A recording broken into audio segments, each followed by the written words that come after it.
الحمد لله نحمده ونستعينه ونستغفر به ونؤمن به ونتوكل عليه ونعوذ بالله من شرور أنفسنا ومن سيئات أعمالنا من يهده الله فلا مضل له ومن يضلل فلا هادي له ونشهد أن لا إله إلا الله وحده لا شريك له ونشهد أن سيدنا ومولانا محمد وعلى آله وأصحابه أجمعين أما بعد فأعوذ بالله من الشيطان الرجيم بسم الله الرحمن الرحيم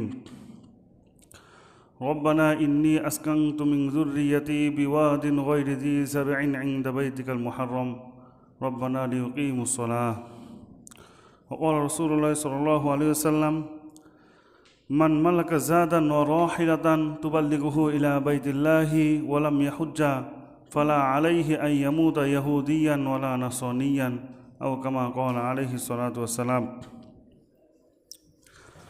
محترم হাজিরিন, শাবান মাস থেকে জিলহজ মাস পর্যন্ত এই সময়টিতে আল্লাহ তাআলা রব্বুল আলামিন ইবাদতের একটি বিশেষ বিন্যাস রেখেছেন, যে এই পুরা সময়টার মধ্যেই প্রতিটি মাসের মধ্যেই কোনো না কোনো গুরুত্বপূর্ণ ইবাদত বন্দেগী রয়েছে, কোনো না কোনো আমল রয়েছে। যেমন শাবান মাসে 15 শাবানের রাত শবে বরাত রয়েছে, শবে বরাতের রাতের ইবাদত এবং পরের দিনের রোজা। তাছাড়া রাসূলুল্লাহ সাল্লাল্লাহু আলাইহি ওয়াসাল্লাম শাবান মাসে বেশি বেশি রোজা রাখতেন। তো শাবান মাসের পরেই শুরু হয়ে যায় রমজান মাস।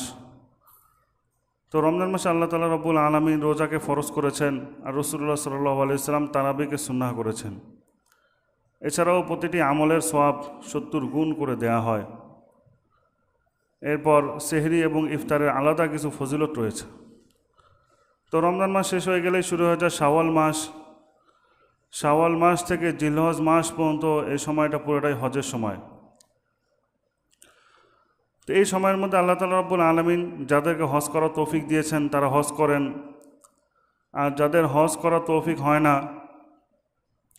তারা জিলহজ মাসের প্রথম যে দশক রয়েছে এই 10 দিনে বিশেষ ইবাদত বন্দেগীতে কাটান এবং সর্বশেষ কোরবানি নামক ইবাদতের মধ্য দিয়ে এই দীর্ঘ সময়ের ইবাদতের যে বিন্যাস এটা শেষ হয়।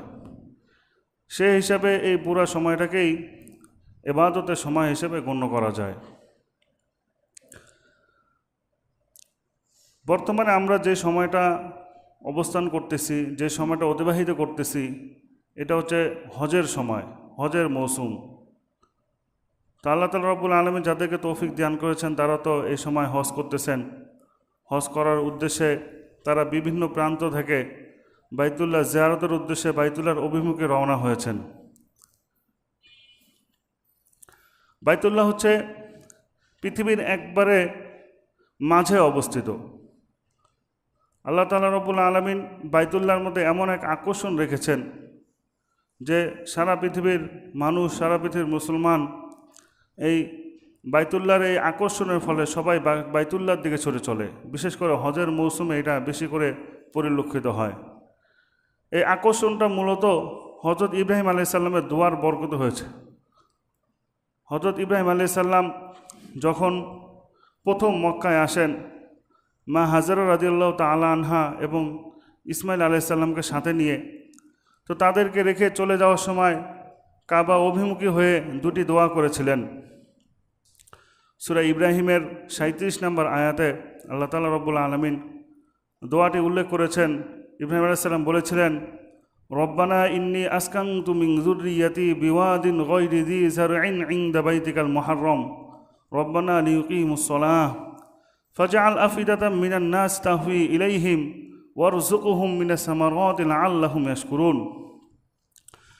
ইব্রাহিম আলাইহিস সালাম দোয়া করেছিলেন, হে আমার প্রতিপালক, ফল ফসলহীন এই মরু উপত্যকায় আপনার পবিত্র ঘরের পাশে আমি আমার কিছু বংশধরকে অবস্থান করালাম।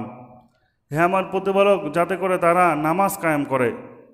সুতরাং আপনি মানুষের অন্তরকে তাদের প্রতি অনুরাগী করে দেন এবং ফল ফলাদির মাধ্যমে তাদের রিজিকের ব্যবস্থা করে দেন। তো ইব্রাহিম আলাইহিস সালামের এই দুইটি দোয়াই আল্লাহ তাআলা রব্বুল আলামিন কবুল করলেন। তো এই দুইটি দোয়া কবুল করে সাথে সাথে হযরত জিবরাইল আলাইহিস সালামকে আদেশ করলেন যে যাও সিরিয়ার হাওরন নামক এলাকায় যাও, সেখান থেকে ফল ফলাদি গাছপালা সহ একটি ভূমি নিয়ে এসে কাবা শরীফের পাশে বাইতুল্লাহর পাশে রেখে দাও। তো জিবরাইল আলাইহিস সালাম চলে গেলেন, হাওরন থেকে ভূমি নিয়ে আসলেন, ভূমি নিয়ে এসে বাইতুল্লাহর চতুর্দিকে তাওয়াফ করালেন, তাওয়াফ করিয়ে সেই ভূমিটাকে বাইতুল্লাহর পাশে রেখে দিলেন। তো এই ভূমিটা যেহেতু বাইতুল্লাহকে তাওয়াফ করেছে, এই জন্য এই এলাকার নাম হয়ে গেল তায়েফ। এই তায়েফের দূরত্ব মক্কা থেকে প্রায় 120 কিলোমিটার। তো এই তায়েফের মাটি এত উর্বর যে কোনো ফসল, যে কোনো ফলন এখানে খুব ভালো পরিমাণে হয়। এবং মক্কার মানুষের যত চাহিদা রয়েছে, ফল ফলাদি ফসলের যত চাহিদা রয়েছে, সব কিছু এই তায়েফ থেকে পূরণ করা হয়। 120 কিলোমিটার এই তায়েফের থেকে যে কোনো জিনিস 1-1.5 ঘন্টার মধ্যেই তায়েফ থেকে রওনা দিলে মক্কায় চলে আসে।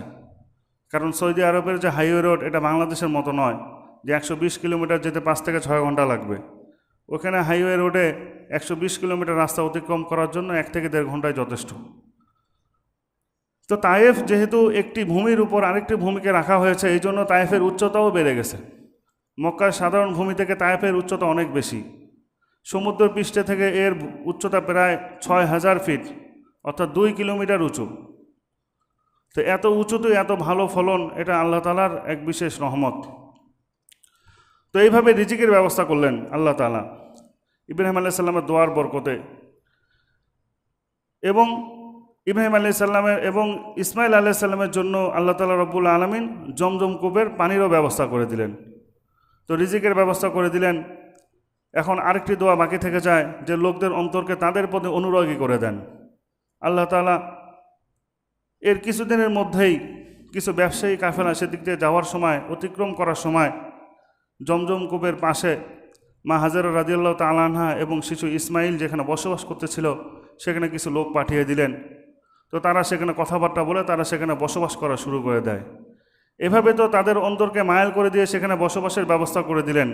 এবং দীর্ঘস্থায়ীভাবেও আল্লাহ তাআলা রব্বুল আলামিন সকলের অন্তরকে এই কাবার দিকে অনুরাগী করে দিয়েছেন এখনও পর্যন্ত। এবং পৃথিবী যতদিন টিকে থাকবে ততদিন পর্যন্ত তাওহীদ প্রিয় যত মুসলমান রয়েছে সকলের জন্যই এই কাবা ঘর একটি আকর্ষণীয় জায়গা। আল্লাহ তাআলা যেন কাবার মধ্যে এক অদৃশ্য চুম্বক সেট করে দিয়েছেন যে তাওহীদ প্রিয় মানুষ, আল্লাহ প্রিয় মানুষরা, মুসলমানরা, নেককার বান্দাবান্দিরা তারা হজ করার উদ্দেশ্যে বাইতুল্লাহ শরীফে রওনা করে থাকে। এটা মূলত হযরত ইব্রাহিম আলাইহিস সালামের দোয়ার বরকত ছিল। তো এই কাবা শরীফের ভিত্তি স্থাপন করা হয়েছিল কিভাবে, এটা আমাদের জানা দরকার। মুসলমানরা সাধারণত কাবা অভিমুখী হয়েই নামাজ পড়ে, অথচ বাংলাদেশের ভূমি থেকে কাবার উচ্চতা প্রায় 19 মাইল। তো এখন নামাজে কি আমরা সোজা সামনের দিকে তাকিয়েই নামাজ পড়ব নাকি মাথা উঁচু করে নামাজ পড়ব, এর একটা প্রশ্ন জাগে। তো এই প্রশ্নের উত্তর জানতে হলে আমাদেরকে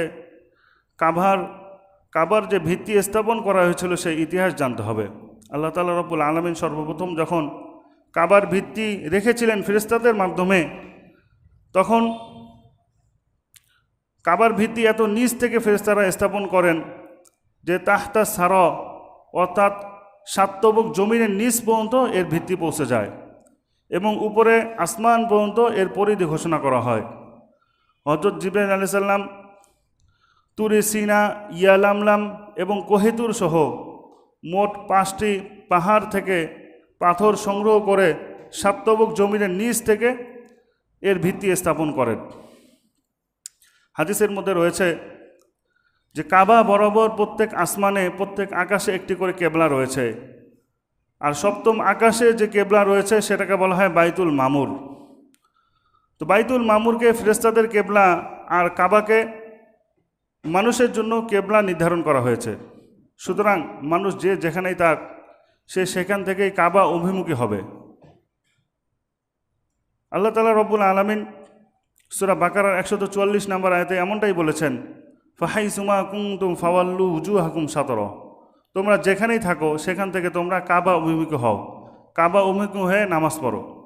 অতএব মানুষ যেখানেই থাক না কেন, জমিনে থাক, আসমানে থাক, আকাশে থাক, মহাশূন্যে থাক, আন্তর্জাতিক প্লে স্টেশনে থাক, আর মাটির গভীরে থাক, যেখানেই থাক না কেন সেখান থেকে তারা কাবা অভিমুখী হয়েই নামাজ আদায় করবে। তো ইতিহাস পর্যালোচনা করলে দেখা যায় এই কাবা গৃহ বহুবার পুনর্নির্মাণ হয়েছে। এর সংক্ষিপ্ত ধারাবাহিকতা এই যে সর্বপ্রথম কাবা নির্মাণ করেছেন আল্লাহ তাআলার নির্দেশে ফেরেশতাগণ। এরপরে যখন হযরত আদম আলাইহিস সালাম পৃথিবীতে আসলেন, দুনিয়াতে আসলেন, তো জিবরাইল আলাইহিস সালাম তাকে ওই কাবার ওই জায়গাটা দেখিয়ে দেওয়ার পরে তিনি সেখানে ইবাদতের জন্য একটি ঘর নির্মাণ করলেন। কোরআনে আল্লাহ তাআলা এই বিষয়টি এভাবে উল্লেখ করেছেন, ইন্না আউওয়ালা বাইতি উদিআ লিন নাস বিবাক্কাতা মুবারাকান ওয়া হুদাল লিন-নাস, যে মানুষের জন্য ইবাদতের জন্য সর্বপ্রথম এই কাবা গৃহকে নির্মাণ করা হয়েছে ইবাদতের ঘর হিসাবে। তো এরপরে নূহ আলাইহিস সালামের যুগেও এই ঘর ছিল, তবে নূহ আলাইহিস সালামের প্লাবনের সময় এই ঘর হারিয়ে যায়, বিধ্বস্ত হয়ে যায়। পরবর্তীতে প্লাবনের পরে নূহ আলাইহিস সালাম পুনরায় আবার এই গৃহ পুনর্নির্মাণ করেন। এরপরে কালের আবর্তনে, কালের বিবর্তনে এই ঘর আবার বিলীন হয়ে যায়। পরবর্তীতে হযরত ইব্রাহিম আলাইহিস সালাম, ইসমাইল আলাইহিস সালাম সহ এই ঘর পুনর্নির্মাণ করেন। পুনর্নির্মাণ করে আল্লাহ তাআলা দরবারে দোয়া করেন, হজের জন্য ঘোষণা করেন। তখন থেকে এই ঘর আর কখনো বিলীন হয়নি। তখন থেকে হজের যে একটা ধারাবাহিকতা সেটা নিয়মিত চলতেছিল এবং কিয়ামত পর্যন্ত চলবে। তো হযরত ইব্রাহিম আলাইহিস সালামের পরে এই গৃহ পুনর্নির্মাণ করে আবার কবিলায় জুরহুম, যারা মক্কায় স্থায়ীভাবে বসবাস করা শুরু করেছিল। এরপরে পুনর্নির্মাণ করেন কওমে আমালেকা। তো এরপরে এসে হুজুর সাল্লাল্লাহু আলাইহি সাল্লামের যুগে এসে কুরাইশরা এই কাবা গৃহ পুনর্নির্মাণ করে। তো কুরাইশরা কাবা গৃহ নির্মাণ করতে গিয়ে তাদের অর্থাভাবের কারণে, টাকা পয়সা কম থাকার কারণে তারা কাবা গৃহের কাজ পরিপূর্ণ করতে পারে না। তারা কাবা গৃহের কিছু অংশ বাকি রেখেই চার দেয়াল তুলে দিয়ে কাবা গৃহের কাজ পরিপূর্ণ করে। এতে করে কাবা গৃহের একটি অংশ কাবা থেকে বাদ পড়ে যায়, যে জায়গাটার নাম হচ্ছে হাতিমে কাবা। এটা মূল কাবারই অংশ। তো রাসূলুল্লাহ সাল্লাল্লাহু আলাইহি ওয়াসাল্লাম যখন ইন্তেকাল করেন, ইন্তেকালের সময় আয়েশা রাদিয়াল্লাহু তাআলা আনহাকে আফসোস করে বলতেছিলেন যে আমার মন চায় যে কাবা গৃহকে আমি ইব্রাহিম আলাইহিস সালামের যে শৈলী, ইব্রাহিম আলাইহিস সালামের যে স্ট্রাকচার ছিল তার উপর রেখে যেতে, কিন্তু আমি যদি এখন কাবাতে হাত দেই তাহলে এই যে মক্কার নবমুসলিমরা তারা এখন প্রশ্ন তুলবে যে মোহাম্মদ তার বাপদাদার এই কাবাটাকেও ঠিক রাখলো না। এই জন্য আমি আর এখন এই কাজ করতে চাচ্ছি না। তো পরবর্তী যুগে যখন আব্দুল্লাহ ইবনে জুবাইর রাদিয়াল্লাহু তাআলা আনহু খলিফা হলেন, তিনি ছিলেন হযরত আয়েশা রাদিয়াল্লাহু তাআলা আনহার ভাতিজা। তো তিনি আয়েশা রাদিয়াল্লাহু তাআলা আনহা থেকে ঘটনা জেনে তিনি কাবা গৃহকে হযরত ইব্রাহিম আলাইহিস সালামের স্ট্রাকচারের উপর, শৈলীর উপর নির্মাণ করেন। এরপরে হাজ্জাজ বিন ইউসুফের যুগ আসলে সে কাবা গৃহকে ভেঙে আবার কুরাইশরা যেই শৈলীর উপর তৈরি করেছিল সেই শৈলীতে আবার নিয়ে আসে, এবং সে এটা নিয়ে এভাবে করে তারপর ঘোষণা দিয়ে দিল যে রাসূলুল্লাহ সাল্লাল্লাহু আলাইহি ওয়াসাল্লাম যে অবস্থায় কাবাকে রেখে গিয়েছিলেন আমি সেই অবস্থায় করে দিলাম। এরপরেই হযরত ইমাম মালিক রহমতুল্লাহ আলাইহি ফতোয়া দিয়ে দিলেন, ফতোয়া জারি করলেন যে কাবা ঘর পুনর্নির্মাণ করার জন্য আর হাত দেওয়া যাবে না। এভাবে করে কাবাতে বারবার হাত দেওয়া হলে এক এক শাসক আসে, তার ইচ্ছা মতো কাবা গৃহ বানায়, ভাঙে, এতে করে কাবার সম্মান নষ্ট হয়ে যাচ্ছে। পরবর্তীতে এই ফতোয়ার উপর সকলেই ঐক্যমত্য পোষণ করেন এবং এখনও পর্যন্ত এই ফতোয়া চলতেছে। ইনশাআল্লাহ কিয়ামত পর্যন্ত এই ফতোয়ার উপরেই আমল চলবে। কেউ কাবা গৃহ আর নতুন করে ভাঙার সাহস পাবে না। তো এরকম শাসকদের দলাদলিতে আমাদের সাধারণ মুসলমানের জন্য কিছু উপকার হয়ে গেছে। হাজ্জাজ বিন ইউসুফ যদিও বা খুব একটা ভালো লোক ছিলেন না, কিন্তু সে যে কাজটা করেছেন এতে আমাদের সাধারণ মানুষের জন্য কিছু উপকার হয়েছে। সেটা হলো যে কাবা গৃহ থেকে কিছু অংশ কাবা গৃহ থেকে বাদ পড়ে গেছে। ও চার দেয়ালের মাঝখান থেকে কিছু অংশ বাহিরে রয়ে গেছে, যেটাকে হাতিমে কাবা বলা হয়। এখন ওই অংশটা যদি বাদ না পড়তো, চার দেয়ালের ভিতরেই থাকতো, তাহলে আমাদের মতো সাধারণ মানুষ কোনো দিন ওই গৃহের ভিতরে ঢোকার প্রবেশ পেত, কোনো দিন ওই গৃহে ঢোকার সুযোগ পেত না। ওইখানে তো বড় বড় আলেম, বড় বড় রাজা বাদশাহরাই ঢোকার সুযোগ পায়। তো ওই কাবা গৃহের ভিতরে যে একটা বরকত রহমত আছে, এটা থেকে আমরা বঞ্চিত হয়ে যেতাম। এখন যেহেতু ওই কিছু অংশ বাকি রয়ে গেছে, যেটাকে হাতিমে কাবা বলা হয়, সেখানে কিন্তু এখনও সাধারণ মানুষ নামাজের সুযোগ পায়। সুতরাং আমরা মূল কাবার যে বরকত, কাবা গৃহের ভিতরে যে বরকত, সেটা এখনও অর্জন করতে পারবো আলহামদুলিল্লাহ। তো এই হলো কাবার সংক্ষিপ্ত ইতিহাস। তো ইব্রাহিম আলাইহিস সালামের ঘোষণার পর থেকে তো সর্বযুগে হজ ছিল, তবে ইসলামের শুরু থেকে ইসলামের মধ্যে এই হজটা ছিল না, হজের বিধান ছিল না। হজের এই বিধান আল্লাহ তাআলা রব্বুল আলামিন নবম হিজরিতে ফরজ করেন।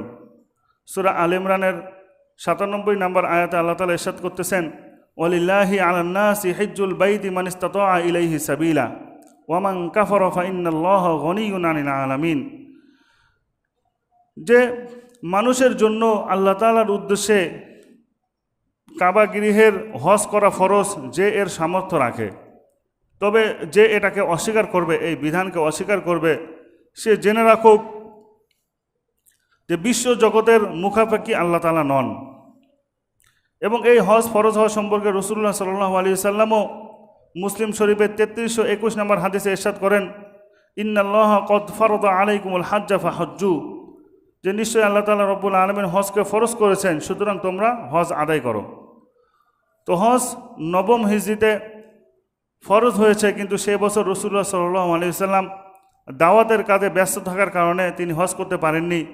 হযরত আবু বকর রাদিয়াল্লাহু তাআলা আনহুকে আমিরুল হজ বানিয়ে দিয়ে তিনি মুসলমানদের এক কাফেলাকে তার সঙ্গে পাঠিয়ে দিয়েছেন হজ করার জন্য। তো হযরত আবু বকর রাদিয়াল্লাহু তাআলা আনহু সে বছর হজ পালন করেন।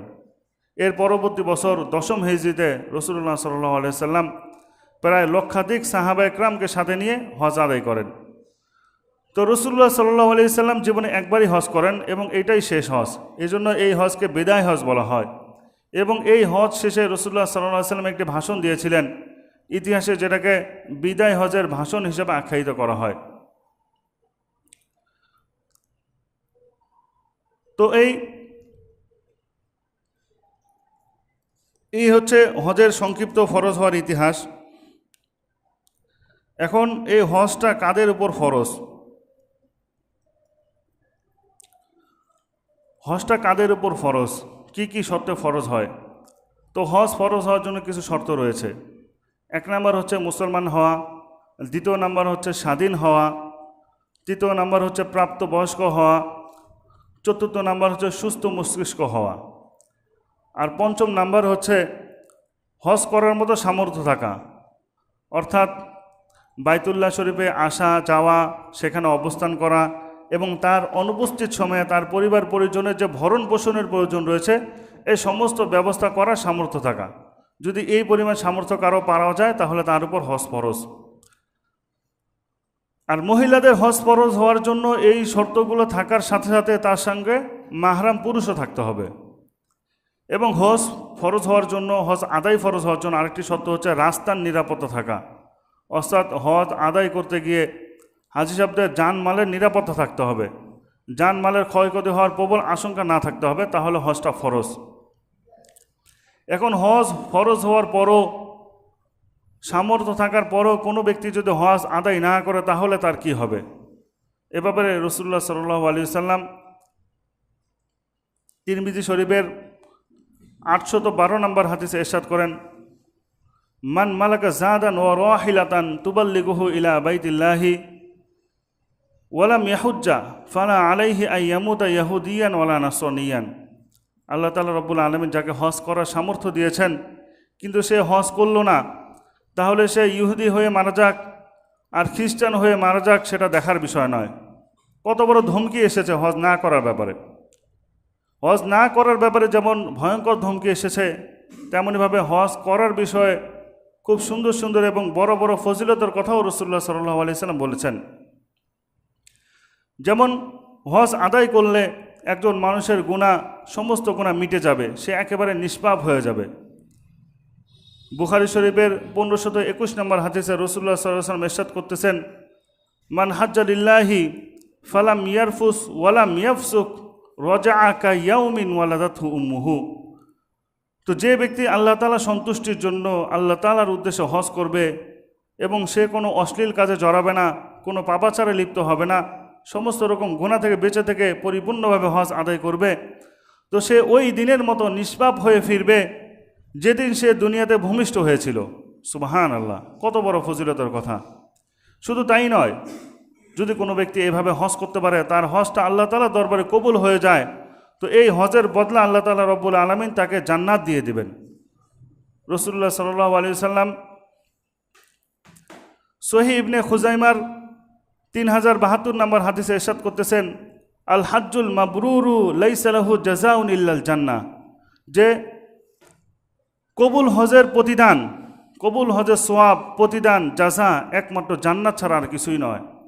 যার হজ আল্লাহ তাআলার দরবারে কবুল হয়ে যাবে তার জন্য জান্নাতও ওয়াজিব হয়ে যাবে। তো এই হজ যারা করবে তাদের গুনাহ আল্লাহ তাআলা নিঃশেষ করে দিবেন। এবং হজ করতে, উমরা করতে এত টাকা পয়সা লাগে, তো এত টাকা পয়সা তারা কোথায় পাবে? তো হাদিসের মধ্যে বলা হয়েছে যে হজ উমরা করলে আল্লাহ তাআলা দারিদ্রতাও দূর করে দিবেন। সুনানে নাসাই 2630 নম্বর হাদিসে রাসূলুল্লাহ সাল্লাল্লাহু আলাইহি ওয়াসাল্লাম ইরশাদ করতেছেন, তাবিউ বাইনাল হাজ্জি ওয়াল উমরাতি ফাইন্নাহুমা ইয়ানফিয়ানিল ফাকর ওয়াজ যুনুবা, যে তোমরা হজ এবং উমরা একটার পর একটা করতেই থাকো, লাগাতার হজ করো, উমরা করো, উমরা করো, আবার হজ করো, এভাবে করতেই থাকো। কারণ এই দুটি মানুষের থেকে দারিদ্রতাকে দূর করে দেয়, দারিদ্র থেকে বিমোচন করে দেয় এবং গুনাহকে শেষ করে দেয়। অর্থাৎ কোনো ব্যক্তি যদি হজ করে, আবার উমরা করে, আবার উমরা করে, আবার হজ করে, এভাবে করে সে করতেই থাকে, তাহলে তার কাছে দারিদ্রতা কখনো আসতে পারবে না এবং তার মাঝে কোনো গুনাহও থাকবে না, সে একেবারে নিষ্পাপ হয়ে যাবে। এখন একটি প্রশ্ন জাগে যে হজটা আমরা কোন সময় করব? সামর্থ্য হওয়ার সাথে সাথেই করব নাকি না আরও পরে করব? বিবাহ শাদীর আগে করব না পরে করব? ছেলে মেয়েদেরকে বিবাহ দিয়ে করব না আগে করব? ব্যবসা বাণিজ্য, চাকরি বাকরি গুছিয়ে করব না পরে করব? বৃদ্ধ বয়সে করব না জুয়ান বয়সে করব? তো এই ব্যাপারে রাসূলুল্লাহ সাল্লাল্লাহু আলাইহি সাল্লাম 1400 বছর আগেই সমাধান দিয়ে গেছেন, পরামর্শ দিয়ে গেছেন।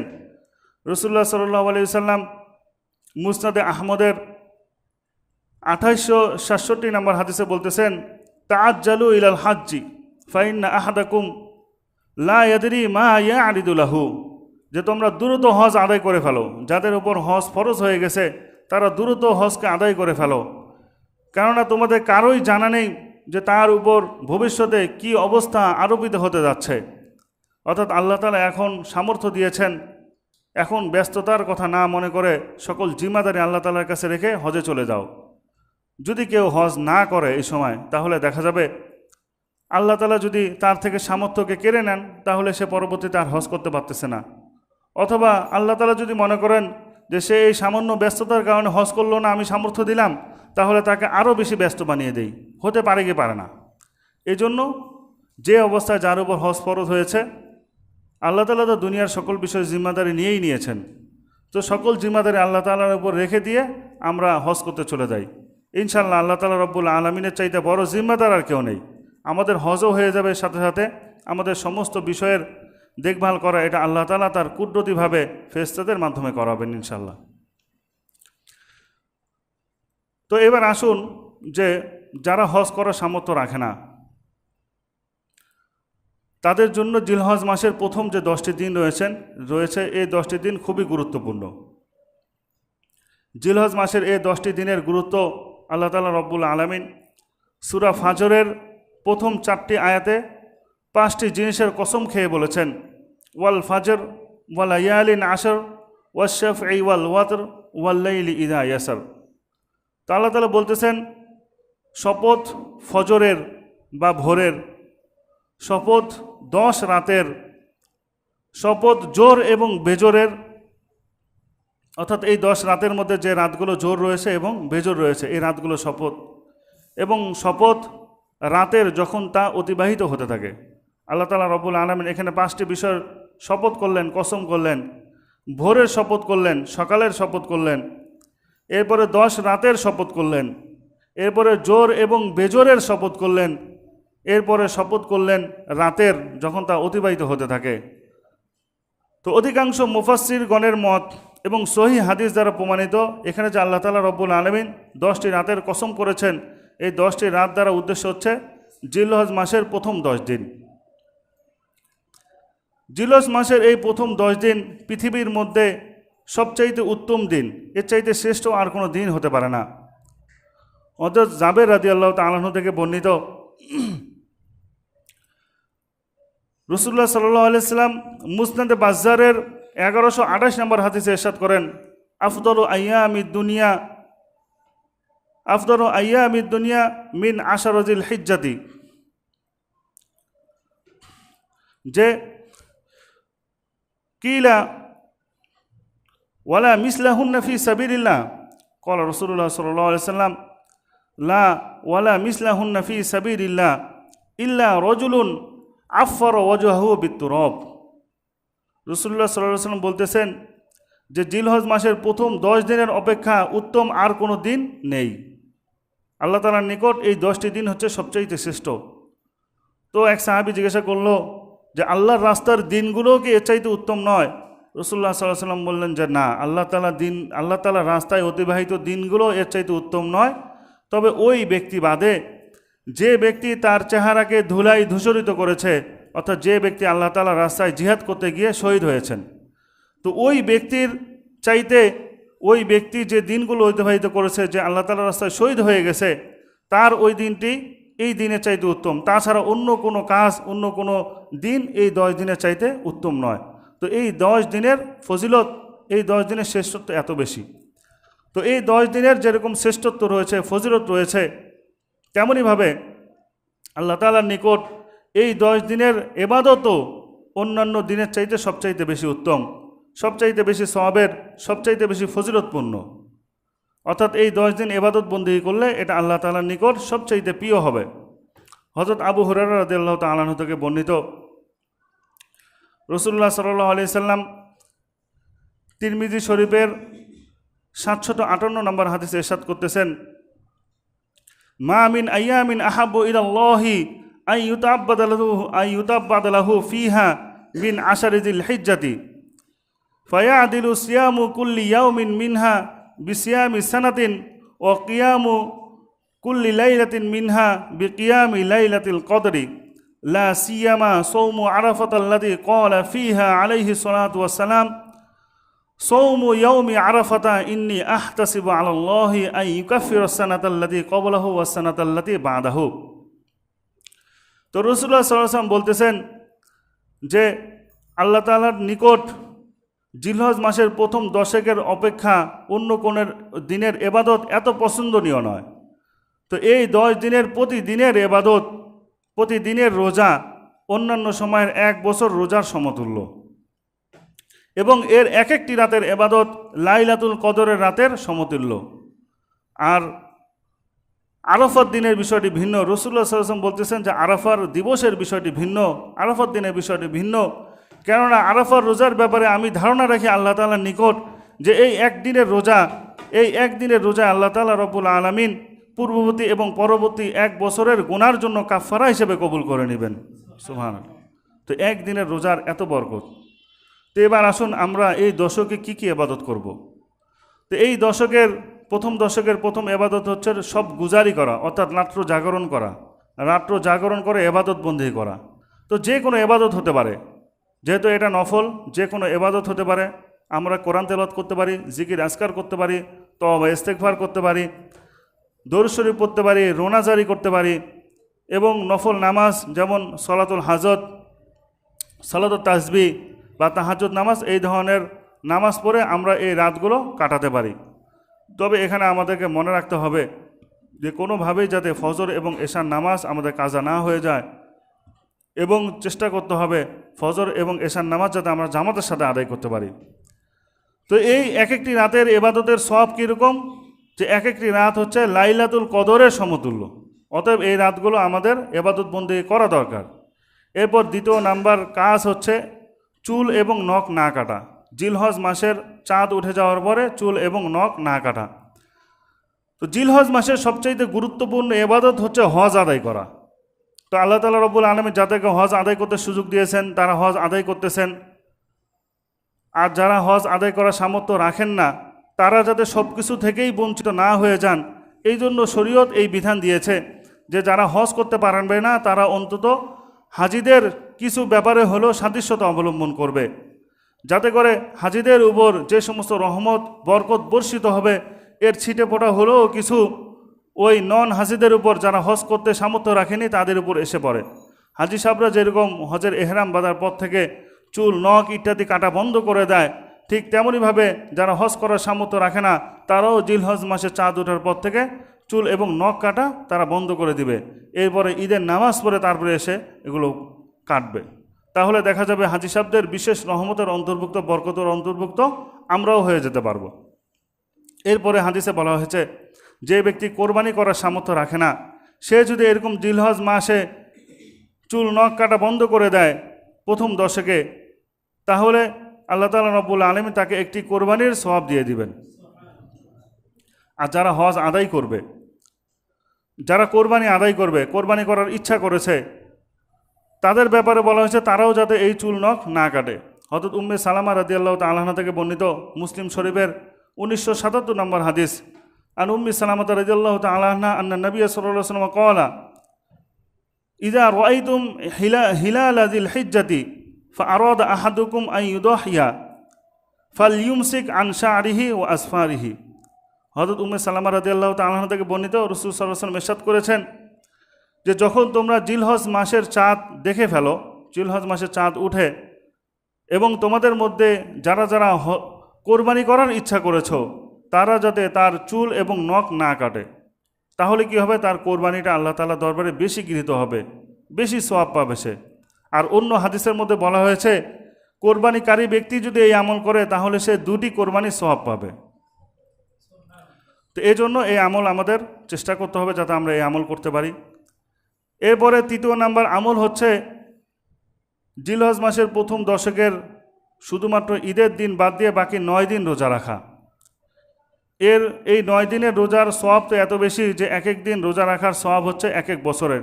ফায়াদিলু সিয়ামু কুল্লি ইয়াউমিন মিনহা বিসিয়ামি সানাতিন, এক এক বছরের রোজার সওয়াব।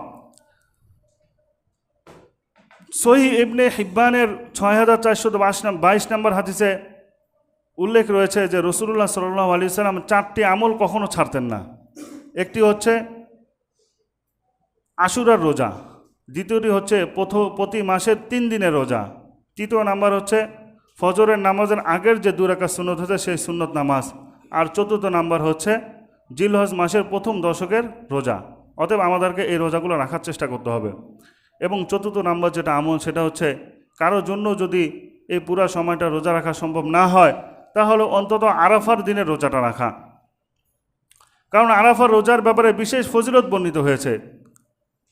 রাসূলুল্লাহ সাল্লাল্লাহু আলাইহি ওয়াসাল্লাম বলতেছেন সওমি ইয়াউমি আরাফাতা ইন্নী আহতাসিবু আলাল্লাহি আন ইউকাফিরা সানাতাল্লাতী ক্বাবলাহু ওয়াস সানাতাল্লাতী বা'দাহু, যে আমি আল্লাহ তাআলার নিকট আশা রাখি যে আল্লাহ তাআলা রব্বুল আলামিন এই একদিনের রোজাকে রোজাকারীর জন্য পূর্ববর্তী এবং পরবর্তী 1 বছরের গুনাহের কাফফারা হিসেবে কবুল করবে। অতএব আমরা এই রোজাটা রাখার চেষ্টা করব।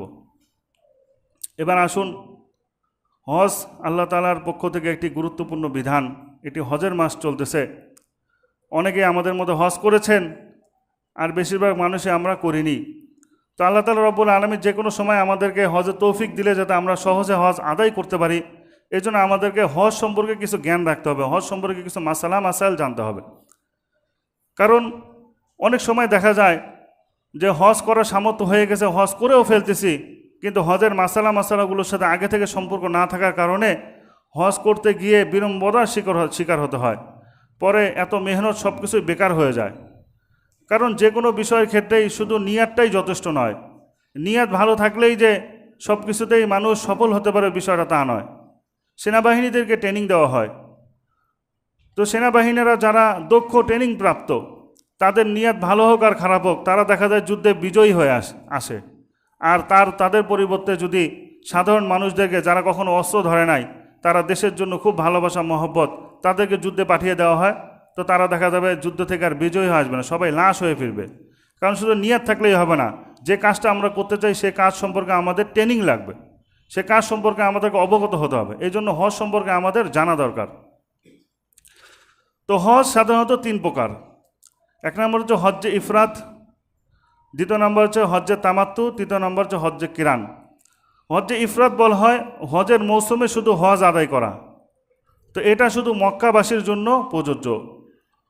আর দ্বিতীয় প্রকার হজের নাম হচ্ছে হজ্জে তামাত্তু।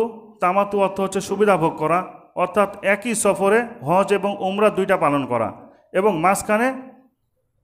মাঝখানে হালাল হয়ে যাওয়া, এই জন্য এটাকে তামাত্তু বলা হয়। আর তৃতীয় নাম্বার হজ হচ্ছে হজ্জে কিরান, এটাও হচ্ছে একই সফরে হজ এবং উমরা আদায় করা, তবে এটার মাঝখানে আর হালাল হওয়ার কোনো সুযোগ নেই, একই এহরামে এই কাজগুলো করে যাওয়া, এই জন্য এটাকে কেরান বলা হয়।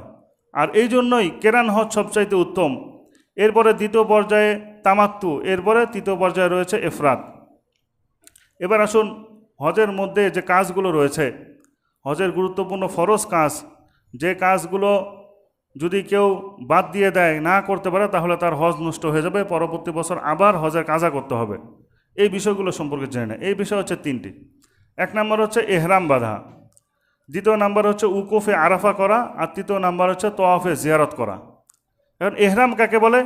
এহরাম অর্থ হচ্ছে হারাম করে নেওয়া। স্বাভাবিক অবস্থায় যে কাজগুলো হালাল ছিল সে কাজগুলো হাজি সাহেবদের জন্য নিষিদ্ধ হয়ে যায়, হারাম হয়ে যায়। আর দ্বিতীয় কাজটি হচ্ছে উকুফে আরাফা, যেটা 9 তারিখে, জিলহজ মাসের 9 তারিখে আরাফার ময়দানে অবস্থান করাকে বলা হয়। আর তৃতীয় নাম্বার হচ্ছে তোয়াফে জিয়ারত, যেটা জিলহজ মাসের 10 তারিখ, 11 তারিখ অথবা 12 তারিখ, এর মধ্যে যে কোনো একদিন যদি কেউ তাওয়াফে জিয়ারত করে, বাইতুল্লাহকে তোয়াফ করে, তাহলে তার এই তাওয়াফে জিয়ারত হয়ে যাবে। তো এবার আসুন আমরা সংক্ষিপ্তভাবে জেনে নেই আমরা কিভাবে হজটা আদায় করব। তো সর্বপ্রথম হজের আনুষ্ঠানিকতা শুরু হয়ে যায় এহরামের মাধ্যমে।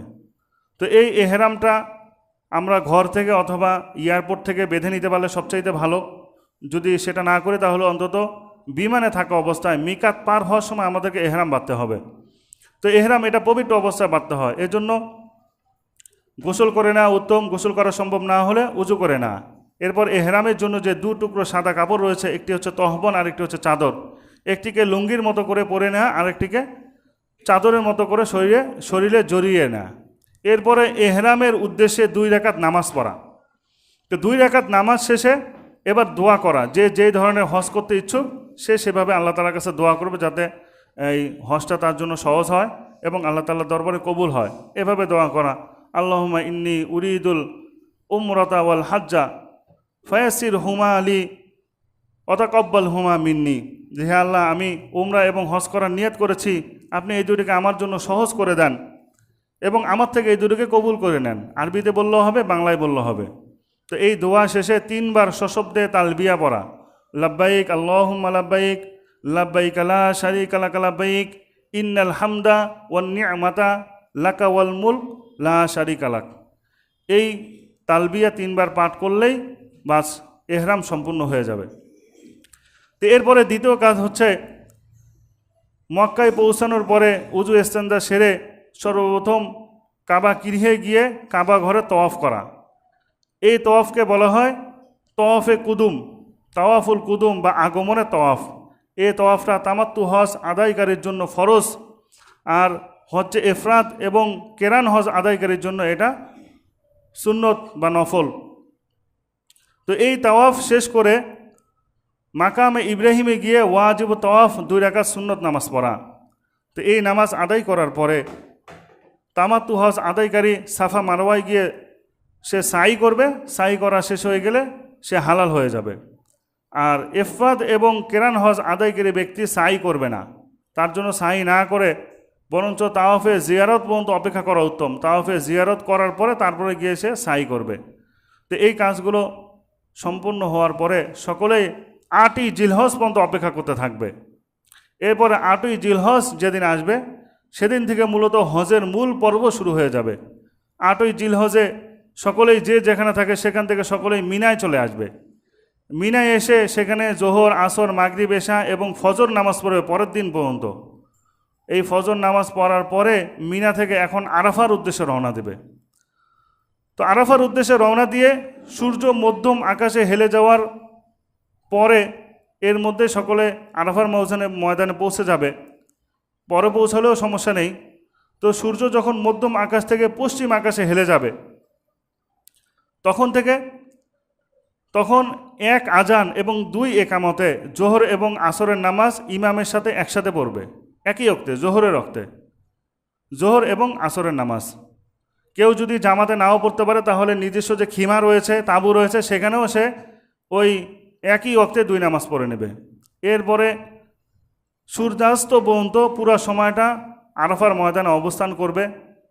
তো এই সময় সে তাসবিহ তাহলিল করবে, দোয়া ইস্তেগফার করবে, দরুদ শরীফ পড়বে এবং বেশি বেশি তালবিয়া পাঠ করবে। এরপরে সূর্য যখন অস্ত চলে যাবে, সূর্যাস্তের পরে আরাফার ময়দান থেকে মুজদালিফার উদ্দেশ্যে রওনা দিবে। তো মুজদালিফায় গিয়ে পৌঁছাবে এশার ওক্তে। এশার ওক্তে সেখানে আবার একই আজান এবং 2 একামতে মাগরিব এবং এশার নামাজ জামাতের সাথে আদায় করবে। আর যদি জামাতের সাথে কোনো কারণে পড়তে না পারে তাহলে নিজস্ব খেমায় তাবতে গিয়ে ওই একই সাথে একই ওক্তে 2 নামাজ পড়ে নেবে। তো এটা হচ্ছে হজের একটা শিয়ার, যে ওক্ত হওয়ার আগে এবং ওক্ত হওয়ার পরে নামাজ পড়া। এটা শুধু ওই একদিনের জন্যই প্রযোজ্য।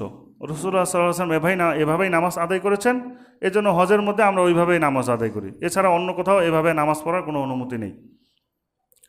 তো এইভাবে মুজদালিফায় রাত্রি যাপন করা অবস্থায় সেখান থেকে 70টি কঙ্কর সংগ্রহ করে রাখতে হবে, 70টি কঙ্কর। তো মুজদালিফায় রাত্রি যাপন করার পরে ফজর নামাজ পড়বে। পরের দিন ফজর নামাজ পড়লে সময়টি হয়ে যাবে জিলহজ মাসের 10 তারিখ, যেটা ঈদের দিন। তো ফজর নামাজ পড়ার পরে যখন একটু ফর্সা হবে তখন জামরায় আকাবা, যেখানে বড় শয়তান হযরত ইব্রাহিম আলাইহিস সালামকে ধোঁকা দেওয়ার চেষ্টা করেছিল, 3টি জামরায় পাথর নিক্ষেপ করতে হয়। এর মধ্যে জামরায় আকাবা, যেখানে বড় শয়তান ধোঁকা দিয়েছিল, সেখানে গিয়ে 7টি কঙ্কর নিক্ষেপ করবে। এই 10 তারিখে শুধু একটা জামরাতেই পাথর নিক্ষেপ করবে।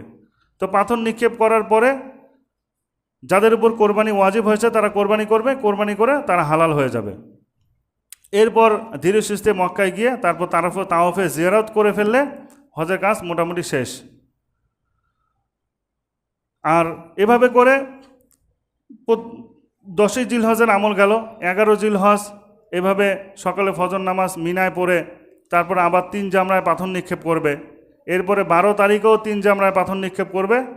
এভাবে 13 তারিখেও 3 জামরায় পাথর নিক্ষেপ করলে এভাবে মোট 4 দিন পাথর নিক্ষেপ করা হবে 7টি জামরায় এভাবে পাথর নিক্ষেপ করলে মোটে 10টি জামরায় পাথর নিক্ষেপ করা হবে। 3 দিনে 9 জায়গায় এবং প্রথম দিন 1 জায়গায়, এভাবে 10 জায়গায় যদি পাথর নিক্ষেপ করা হয় 10টি জামরা, তাহলে 7টি করে কঙ্কর, মোট 70টি কঙ্কর এখানেই শেষ হয়ে যাবে। তো এই কাজগুলো করে ফেললে আমাদের হজের কাজ মোটামুটি শেষ। এখন শুধু শেষ একটি কাজ থাকবে, সেটা হচ্ছে বাইতুল্লাহ শরীফ থেকে বিদায় নেওয়া। এই বিদায় নেওয়ার সময় একবার তাওয়াফ করতে হয়, এটাকে বলা হয় তাওয়াফুল বিদা, এটা ওয়াজিব। তো এই তাওয়াফুল বিদা যদি এরপরে আর কারো মক্কায় ফিরে আসার মতো নিয়াত না থাকে বা সরাসরি দেশে ফিরে আসার মতো ব্যবস্থা থাকে, তাহলে মক্কা শরীফ থেকে বাইতুল্লাহকে শেষ একবার জিয়ারত করে দেশে ফিরে আসা, এটাকে বলা হয় তাওয়াফুল বিদা। তো এটা করে ফেললেই ইনশাল্লাহ আমাদের হজের কাজ সম্পূর্ণ শেষ হয়ে যাবে। তো আল্লাহ তাআলা রব্বুল আলামিন আমাদেরকে এই হজের মাসালাগুলো এবং জিলহজ মাসের প্রথম যে দশকের ফজিলত রয়েছে এগুলো বুঝার তৌফিক দান করুন, এবং যাদেরকে হজ করার তৌফিক দান করেছেন তারা হজ করুক, আর যাদের হজ করার তৌফিক হয়নি তারা যাতে আমরা এই দশকে বেশি বেশি করে ইবাদত বন্দি করতে পারি সেই তৌফিক দান করুন। ওয়া আখিরু দাওয়ানা আলহামদুলিল্লাহি রাব্বিল আলামিন। যারা